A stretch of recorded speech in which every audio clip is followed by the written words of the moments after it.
Okay, so if you eat a massive, like hyper palatable plate of junk food, the baseline dopamine in your brain spikes by roughly 100%. Right, a huge spike. Yeah. And if you smoke a cigarette, it goes up by 200%. But there is this silent, completely normalized epidemic living in your pocket right now that is spiking your dopamine by a massive 250%. Before you even get out of bed, usually. Exactly. And it is actively destroying your ability to focus, to work, and to build genuine relationships. Welcome to this deep dive. Today, our mission is to unpack how the modern attention economy is actively working against your brain, and more importantly, how you can biohack your way out of it. We have some truly fascinating sources today. We really do. We're pulling from clinical data from Japanese medical professionals, productivity frameworks from multimillionaire entrepreneurs, and some incredibly pragmatic insights from leading sex educators. And right off the bat, I want to establish a very clear baseline here. If you're listening to this, understand that we are not here on a moral crusade. No, not at all. Right. There is no political or philosophical agenda about adult content today. We are looking purely at the science of what our sources call the cheap dopamine economy. Yeah, specifically looking at internet pornography and hyper-stimulating digital content. Exactly. And exploring how reclaiming your attention from it can fundamentally rewire your brain for real-world success.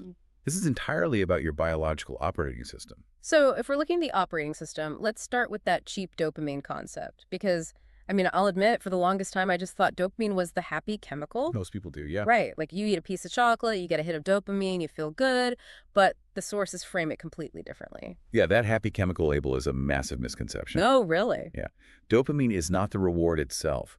It's actually the molecule of motivation and pursuit. Okay, so it drives you to do things. Exactly. Evolutionarily, it's the neurochemical that makes you willing to brave the cold, to hunt for food, or, put in the grueling effort to build a shelter. Or pursue a mate, I guess. Right. It is the drive to achieve. Cheap dopamine, on the other hand, is a totally modern invention. Because there's no effort involved. Spot on. It refers to a massive neurochemical reward that your brain receives while you put in absolutely zero effort. Which brings us back to that 250% spike. If dopamine is motivation, think about it like this. If you wake up and eat a massive Thanksgiving dinner first thing in the morning... You're going right back to sleeping. Exactly. Your body recognizes the massive caloric intake and says, great, we're done for the day. You aren't going to have the drive to run a marathon. No, definitely not.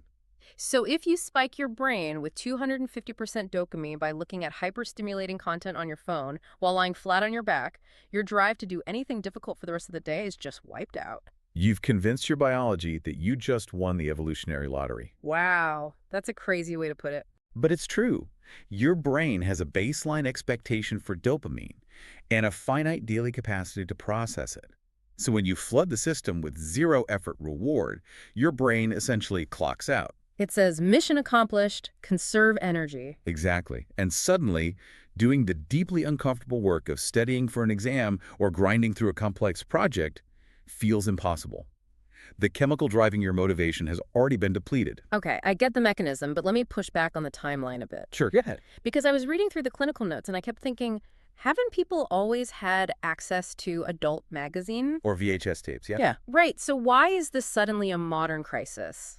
It feels like we're blaming the internet for a behavior that's existed for decades. It's a really fair question, but the difference lies in the total eradication of friction. Friction, like the effort it takes to get it. Yes. Think about the physical reality of a few decades ago. You had to spend physical currency, travel to a physical location, and look a cashier in the eye. Oh man, yeah, that has a built-in social hurdle. Exactly, a very natural barrier of shame or embarrassment. Today, algorithms serve an infinite free stream of hyper-novel content directly to a high-definition screen in your pocket. 24 hours a day. Right. And human evolution just hasn't prepared us for infinite novelty. Because in nature, a new thing was usually like a survival thing. Exactly. A new food source or a mating opportunity. So your brain is wired to pay extreme attention to new things. But an algorithm can show you tens of thousands of artificially perfect scenarios in a single hour. Which just completely overloads the circuitry. Completely. The friction is gone, so the brain's natural braking system just shatters.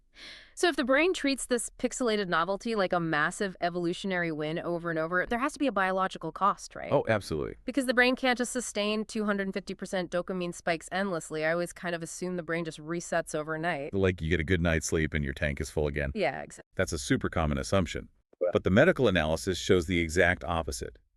The brain actively adapts to protect itself through a process called downregulation.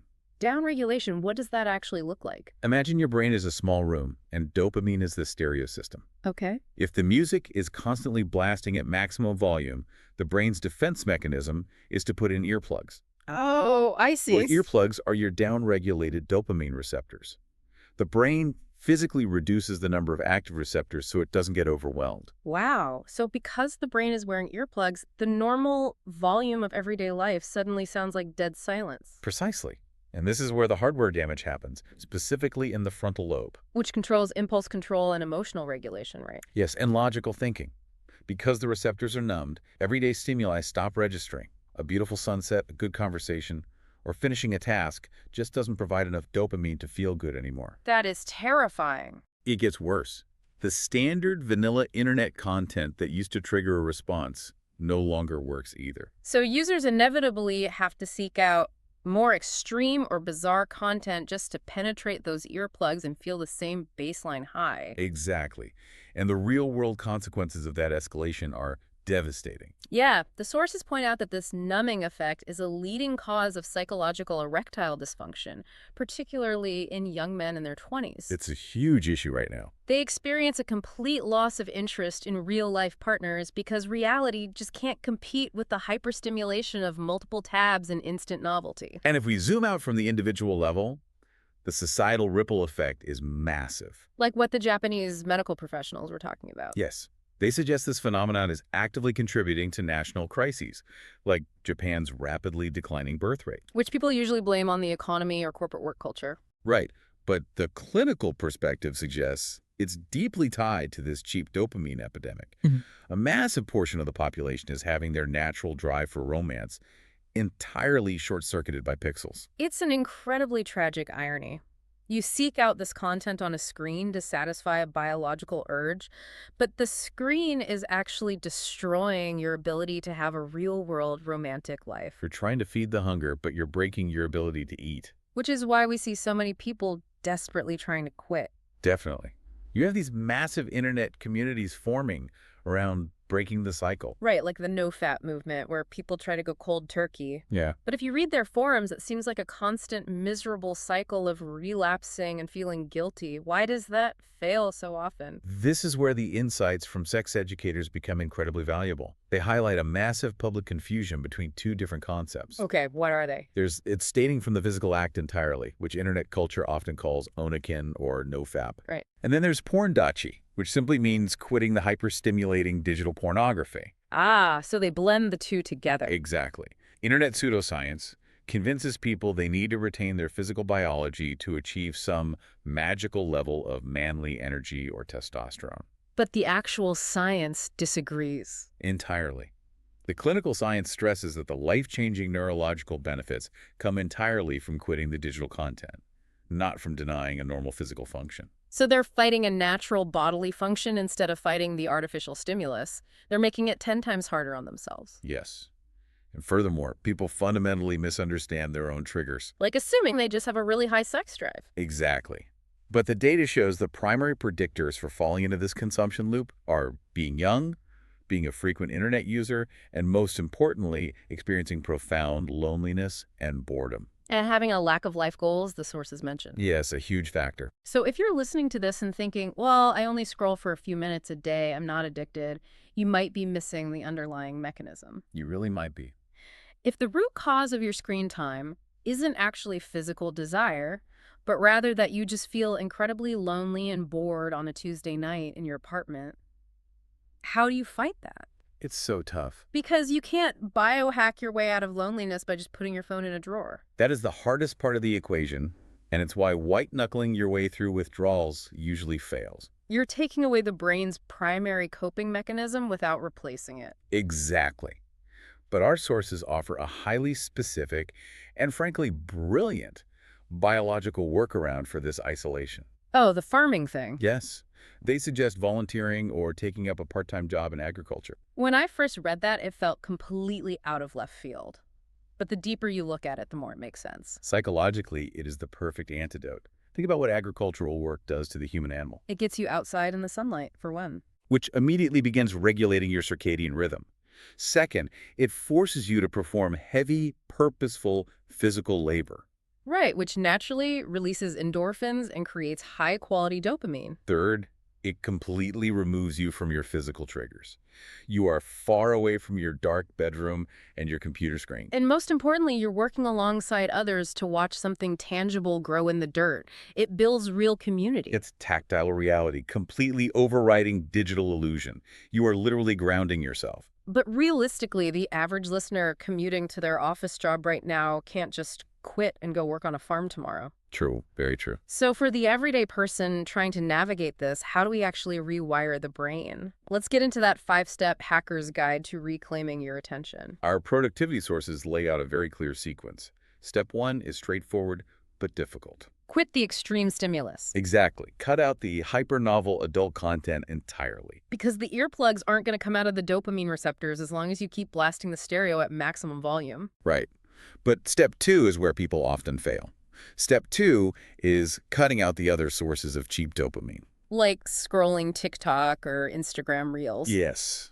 It does absolutely no good to quit adult content if you simply replace that zero-effort reward by scrolling short-form video for 6 hours a day. But why is that? I mean, obviously TikTok isn't great for productivity, but shouldn't someone tackle one vice at a time? You'd think so, but it comes down to cross-addiction. Cross-addiction. Yeah.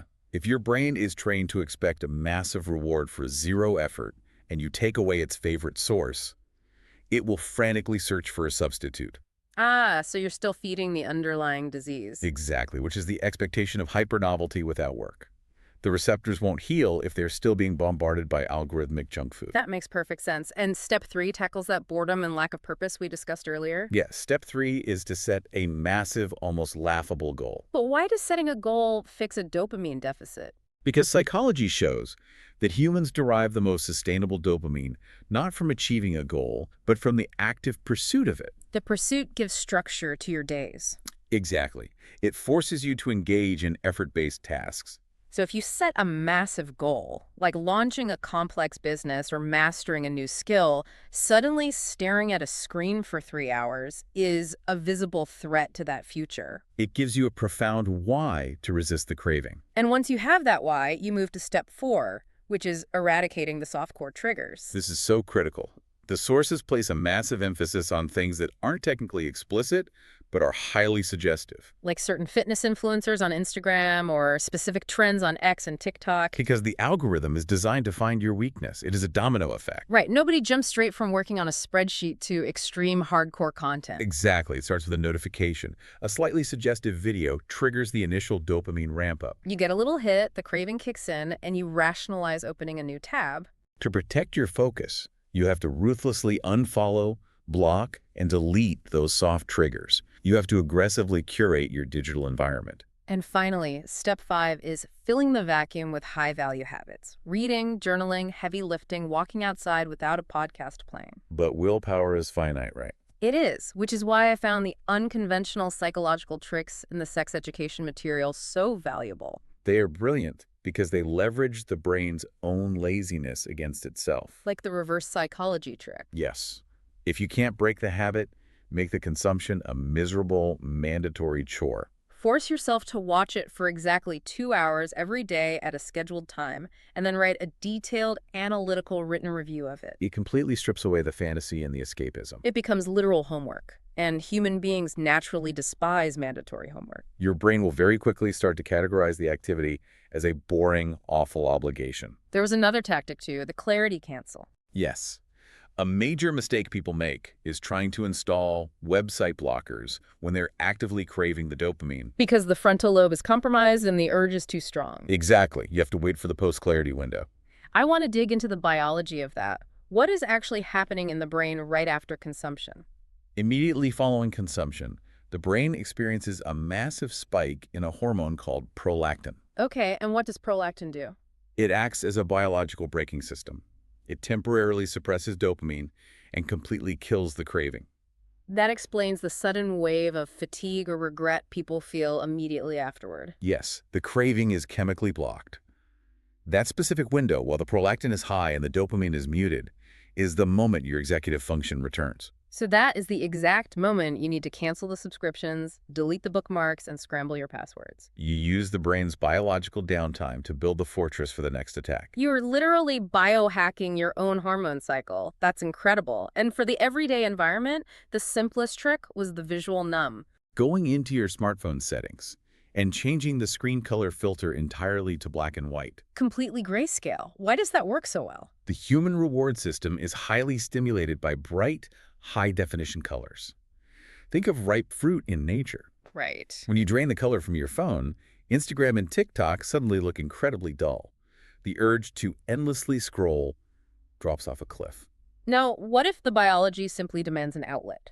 If someone is trying to heal their dopamine receptors, but they still have natural physical urges, how do they handle that without relapsing? The clinical rule is to rely on mild, low-stimulation imagery, like a standard static photograph, and rely primarily on your imagination. And there's a structural difference in how the brain handles imagination versus video, right? Massive difference, yes. Think of it like the difference between riding a bicycle and sitting on a train.